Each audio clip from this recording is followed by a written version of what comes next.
মানবদেহে বঙ্গভ্যাক্সের পরীক্ষামূলক প্রয়োগের আবেদন অনুমোদন পেলে 10 দিনের মধ্যেই ট্রায়াল শুরু। মুক্তিযুদ্ধের চেতনায় চলচ্চিত্র নির্মাণের আহ্বান প্রধানমন্ত্রীর, বন্ধ সিনেমা হল চালু করার আশ্বাস। রাজধানীর কাকরাইলে চাঞ্চল্যকর মা ছেলে হত্যা মামলায় 3 জনের মৃত্যুদণ্ড, রায়ে বাদীপক্ষের সন্তোষ। সিলেটের এমসি কলেজ ছাত্রাবাসে গৃহবধূ ধর্ষণের বিচার শুরু, 24 জানুয়ারি সাক্ষ্য গ্রহণ।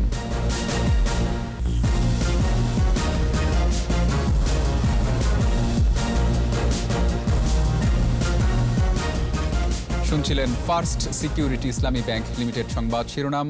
আমন্ত্রণ জানাচ্ছি রাত 9টার 21 সংবাদে, সাথে আছি রক্তিম ত্রিপুরা। দর্শক, 21 টেলিভিশনের সংবাদ একই সাথে সরাসরি দেখতে পাবেন আমাদের ফেসবুক পেজ www.facebook.com/2124 অনলাইনে। Mega spider ceiling fan, mega বাতাসে শান্তির পরশ। করোনা ভাইরাসের টিকা বঙ্গভ্যাক্স মানবদেহে পরীক্ষামূলক প্রয়োগের জন্য বাংলাদেশ চিকিৎসা গবেষণা পরিষদ BMRC-তে আবেদন করেছে গ্লোব বায়োটেক। অনুমোদন পেলে 7 থেকে 10 দিনের মধ্যে ট্রায়াল শুরুর আশা করছে প্রতিষ্ঠানটি। নন কোভিড সুস্থ মানুষের উপর টিকাটির প্রয়োগ করা হবে। বিস্তারিত জানাচ্ছেন স্মৃতি মণ্ডল।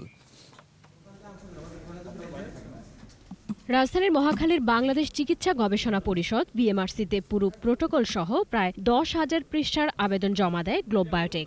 প্রধান নির্বাহী কর্মকর্তা ডক্টর কাকন নাগ সহ প্রতিষ্ঠানটির গবেষক ও কর্মকর্তারা উপস্থিত ছিলেন। ক্লিনিক্যাল ট্রায়ালের যে ডোজ, সেটা কিন্তু সার্বিক তত্ত্বাবধানে রেগুলেটরদের উপস্থিতিতেই হতে হবে না। আমরা সেই ক্লিনিক্যাল ট্রায়ালের জন্য যে ব্যাচগুলি, সেগুলি কিন্তু এখন আমরা শুরু করিনি, সেটা এই যে অ্যাপ্রুভাল প্রসেসের পরে।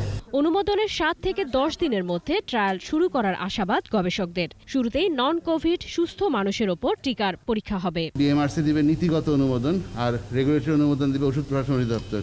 যদি অনুমোদন পেয়ে যায়, আমাদের যে প্রস্তুতি আছে, যে চূড়ান্ত অনুমোদন পাওয়ার পর আমরা আশা করছি সর্বোচ্চ 7 থেকে 10 দিনের মধ্যে ক্লিনিক্যাল ট্রায়ালের কাজ শুরু করতে পারবো। যাদের SARS-CoV-2 ভ্যাকসিন ভাইরাসটি PCR নেগেটিভ থাকবে, যাদের বিভিন্ন কোমরবিডিটি থাকবে না, 18 বছরের উপরে সুস্থ বাংলাদেশের নাগরিক যারা প্রেগনেন্ট নন, তাদের উপর আমরা কাজটি করব। গ্লোব বায়োটেকের হয়ে ক্লিনিক্যাল ট্রায়ালের কাজটি করবে CRO লিমিটেড নামের একটি কোম্পানি। সরকারি একটি হাসপাতালের একটি ইউনিটে ট্রায়াল শুরুর পরিকল্পনা আছে। যে কেউ হতে পারবেন, যে কেউ আগ্রহ ব্যক্ত করতে পারবেন, এবং তারপর তারা যদি ইনক্লুশন ক্রাইটেরিয়া ফুলফিল করেন, তারা নিশ্চয়ই আসতে পারবেন। এর আগে গত বছরের 28 ডিসেম্বর পরীক্ষামূলক প্রয়োগের জন্য করোনা ভাইরাসের টিকা বঙ্গভ্যাক্স উৎপাদনের অনুমতি দেওয়া হয় গ্লোব বায়োটেক লিমিটেডকে। স্মৃতি মণ্ডল, 21 টেলিভিশন, ঢাকা। মুক্তিযুদ্ধের চেতনায় চলচ্চিত্র নির্মাণের আহ্বান জানিয়েছেন প্রধানমন্ত্রী শেখ হাসিনা। জাতীয় চলচ্চিত্র পুরস্কার 2019 প্রদান অনুষ্ঠানে তিনি বলেন, চলচ্চিত্র বিনোদনের অন্যতম মাধ্যম, তাই দেশের সিনেমা শিল্পের উন্নয়নে কাজ করছে সরকার। বাংলাদেশের সিনেমাকে আন্তর্জাতিক পর্যায়ে নিয়ে যেতে পদক্ষেপ নেওয়া হয়েছে বলেও এ সময় জানান প্রধানমন্ত্রী। প্রণব চক্রবর্তীর রিপোর্ট। চলচ্চিত্র পুরস্কার 2019 বিতরণে রূপালী পর্দার সবচেয়ে বড় আয়োজন জাতীয় চলচ্চিত্র পুরস্কার প্রদান অনুষ্ঠান।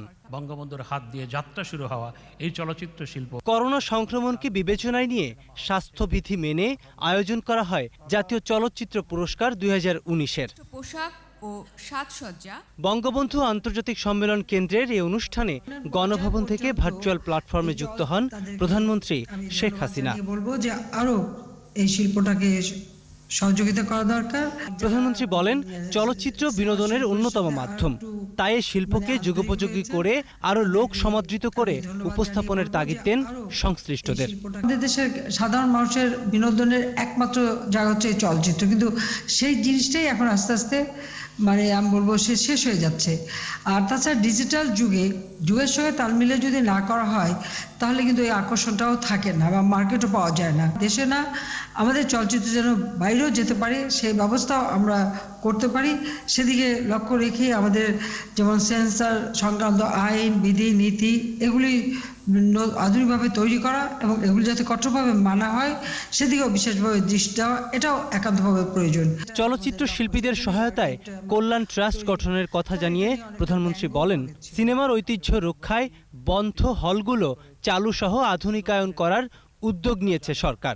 1000 কোটি টাকার একটা ফান্ড আমরা তৈরি করব, অল্প সুদে এখান থেকে টাকা নিয়ে যারা সিনেমা হল তৈরি করা বা সিনেপ্লেক্স তৈরি করতে পারবে, যেখানে আমাদের ওই অঞ্চলের মানুষের বিনোদনের ব্যবস্থাটা থাকবে একই সাথে। কারণ অনেকগুলি সিনেমা হল বন্ধ হয়ে গেছে, সেগুলো আবার পুনরায় চালু করা শুধু না, এটাকে আধুনিকায়ন করা। এ সময় মুক্তিযুদ্ধের চেতনায় সিনেমা নির্মাণের আহ্বান জানান প্রধানমন্ত্রী। শিশুর মনন বিকাশে শিশুতোষ চলচ্চিত্র নির্মাণেরও তাগিদ দেন সরকার প্রধান।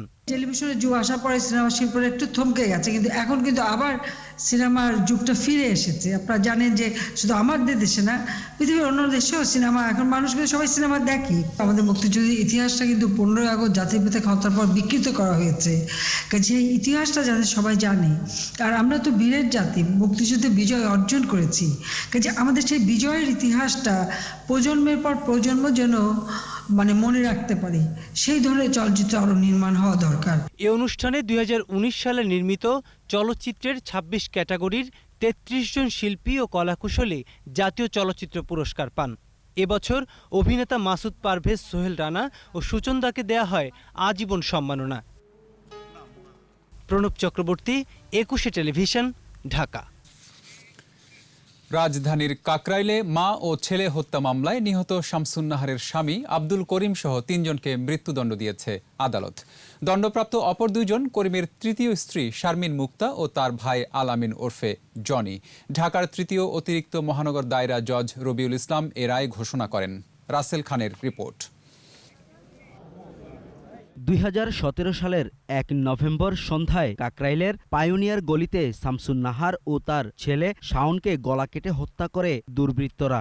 ঘটনার পরদিন 2 নভেম্বর শামসুন্নাহারের স্বামী আব্দুল করিম, তার তৃতীয় স্ত্রী শারমিন মুক্তা, শ্যালক জনিসহ অজ্ঞাত কয়েকজনকে আসামি করে রমনা থানায় হত্যা মামলা দায়ের করে নিহতের ভাই আশরাফ আলী।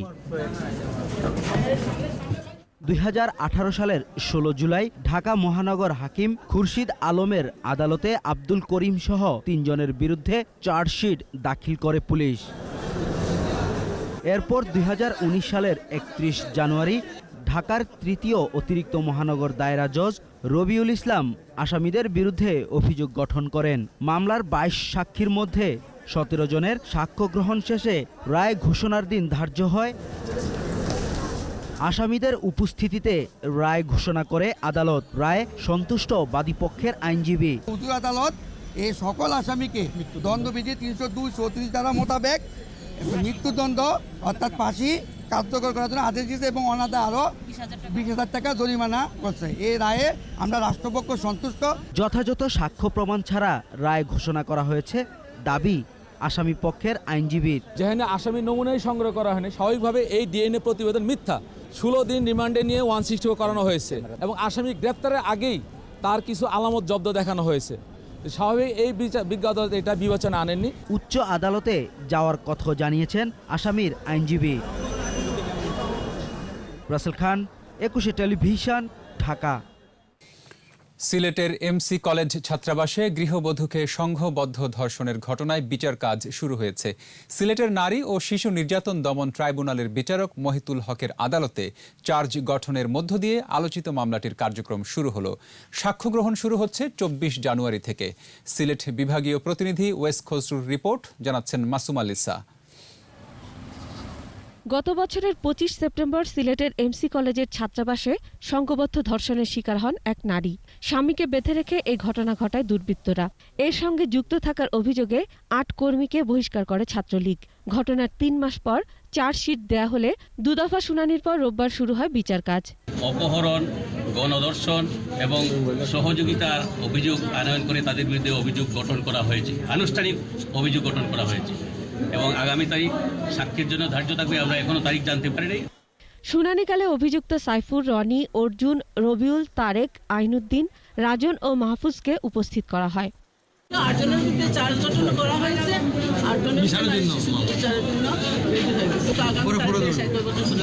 আইনজীবীরা জানিয়েছেন সাক্ষীদের সহযোগিতা পাওয়া গেলে বিচার কাজ শেষ করার পর রায় প্রদান করা সম্ভব হবে।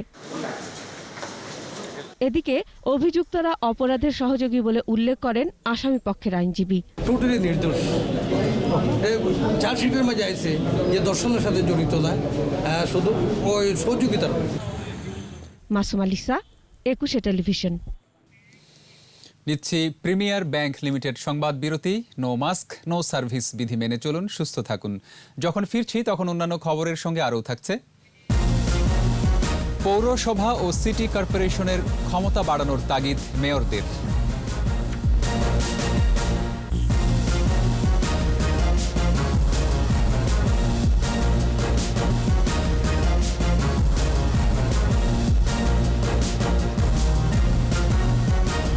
আবারও আমন্ত্রণ রাত ৯টার ২১ সংবাদে।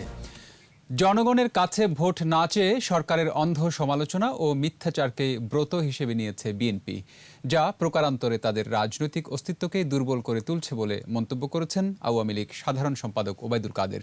নিজ বাসায় নিয়মিত ব্রিফিংয়ে এসব কথা বলেন তিনি। নির্বাচন নিয়ে যারা কথায় কথায় হতাশা প্রকাশ করেন, গতকালের নির্বাচনে জনগণ তাদের উদ্দেশ্যমূলক অপপ্রচারের জবাব দিয়েছে। বিএনপি নেতারা মাঠে না গিয়ে ঘরে বসে শীত উদযাপন করেছে। কর্মীরা ভোট দিতে চাইলেও মাঝ দুপুরে ভোট বর্জনের সংস্কৃতি তাদের এখনও তাড়া করে। আসলে নেতৃত্বের দুর্বলতা আর অস্বচ্ছ রাজনীতি বিএনপিকে ভোটের রাজনীতিতে দিন দিন পিছিয়ে দিচ্ছে। দ্বিতীয় ধাপে পৌর নির্বাচনের পরে যে দুটি দুর্ঘটনা ঘটেছে তা অনাকাঙ্ক্ষিত ও দুঃখজনক উল্লেখ করে তদন্ত করে দেখা হচ্ছে বলে জানিয়েছেন নির্বাচন কমিশনের সিনিয়র সচিব মোহাম্মদ আলমগীর। বিকেলে কমিশন কার্যালয়ে নতুন ভোটার তালিকা হালনাগাদ উপলক্ষে সংবাদ সম্মেলনে তিনি বলেন, দুটি ঘটনা যারা ঘটিয়েছে তারা জঘন্য কাজ করেছে, তবে এতে আইন শৃঙ্খলার কোনো অবনতি হয়নি। একই সাথে মধ্যরাতের এই ঘটনায় নির্বাচন কমিশন বা আইন শৃঙ্খলা রক্ষাকারী বাহিনীর কোনো দায়ও নেই। 17 জানুয়ারি 2021 পর্যন্ত হালনাগাদ করা তথ্য অনুযায়ী দেশে মোট ভোটার 11,12,84,158 জন। জনগণের কল্যাণ নিশ্চিত করতে পৌরসভা ও সিটি কর্পোরেশনের ক্ষমতা বাড়ানোর তাগিদ দিয়েছেন মেয়ররা। আর যেসব পৌরসভা নিজ কর্মকর্তা কর্মচারীদের 12 মাসের বেতন দিতে পারবে না, সেসব পৌরসভা বাতিলে আইন সংশোধন করা হবে বলে জানিয়েছেন স্থানীয় সরকার মন্ত্রী তাজুল ইসলাম। আর স্থানীয় সরকারের বিভিন্ন স্তরে নিজস্ব আয় বাড়ানোর তাগিদ দিয়েছেন বিশেষজ্ঞরা। তৌহিদুর রহমানের রিপোর্ট। স্থানীয় সরকারের অধীনে প্রান্তিক জনগোষ্ঠীর জীবনমান উন্নয়ন প্রকল্পের উদ্যোগে এই আলোচনা।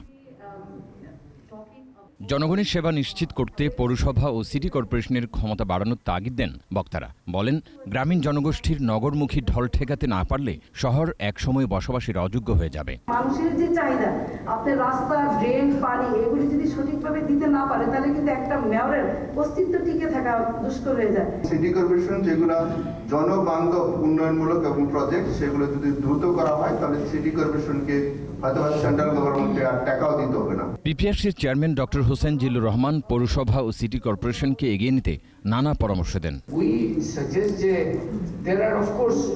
আপনি অনেক বড়ভাবে চিন্তা করতে হবে। Some immediate doables and some আর মোর লাইক একটু কমপ্লেক্স রিফর্ম, এগুলো নিয়ে আরো চিন্তা করার বিষয় আছে। কোনো মানুষ গৃহহীন থাকবে না, প্রধানমন্ত্রীর এমন স্লোগান বাস্তবায়নে সরকার বদ্ধপরিকর বলছেন স্থানীয় সরকার সচিব।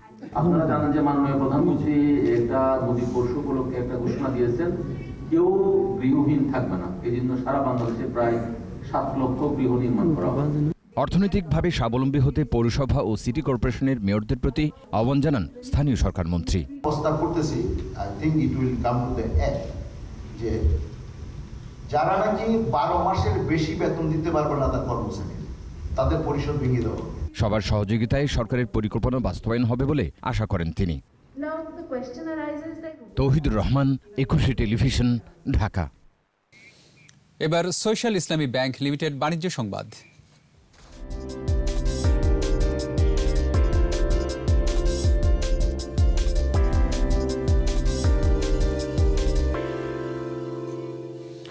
সূচক কমেছে দেশের পুঁজিবাজারে, তবে বেড়েছে লেনদেনের পরিমাণ। রোববার ডিএসসিতে লেনদেন হওয়া 359টি প্রতিষ্ঠানের মধ্যে দর বেড়েছে মাত্র 72টির, কমেছে 231টির, আর অপরিবর্তিত ছিল 56টির দর।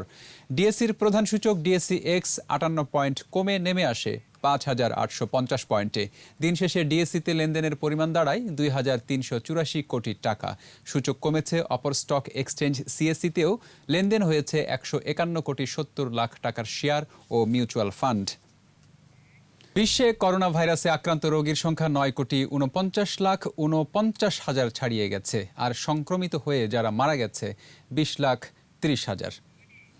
যুক্তরাষ্ট্রে করোনায় শনাক্ত রোগীর সংখ্যা 2,43,05,829 জন। দেশটিতে করোনায় মারা গেছেন 4,05,254 জন। ব্রাজিলে গেল 24 ঘন্টায় 61,500-র বেশি আক্রান্ত হয়েছে। নতুন করে ছড়িয়ে পড়া করোনা বন্ধে ফ্রান্সে জারি করা হয়েছে কারফিউ। নতুন করে লকডাউনের পরিকল্পনা করছে স্লোভাকিয়া। আর করোনার কারণে মানসিক অবসাদে ভুগে আত্মহত্যার পরিমাণ বেড়েছে জাপানে। এবার খেলার খবর।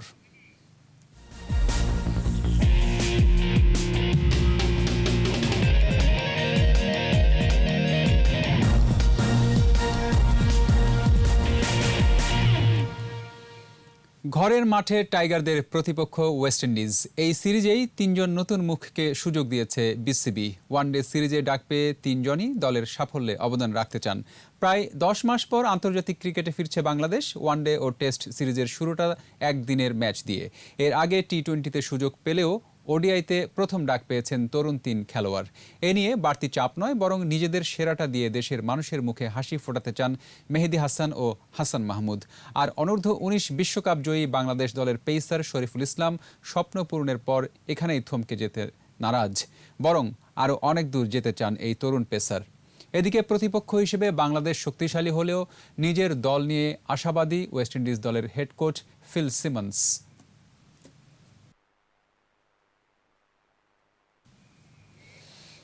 আর এরই সাথে শেষ করছি 9টার 21 সংবাদ। যাওয়ার আগে ফার্স্ট সিকিউরিটি ইসলামী ব্যাংক লিমিটেড সংবাদ শিরোনামগুলো আরও একবার।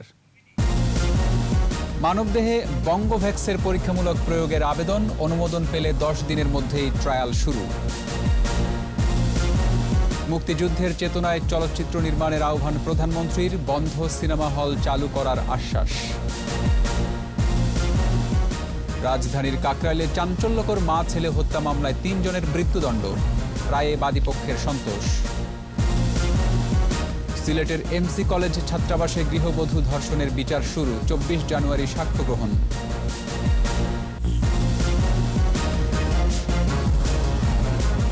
সর্বশেষ খবর জানতে ডায়াল করুন 2021 নম্বরে আর ভিজিট করুন 21-tv.com ওয়েবসাইটে।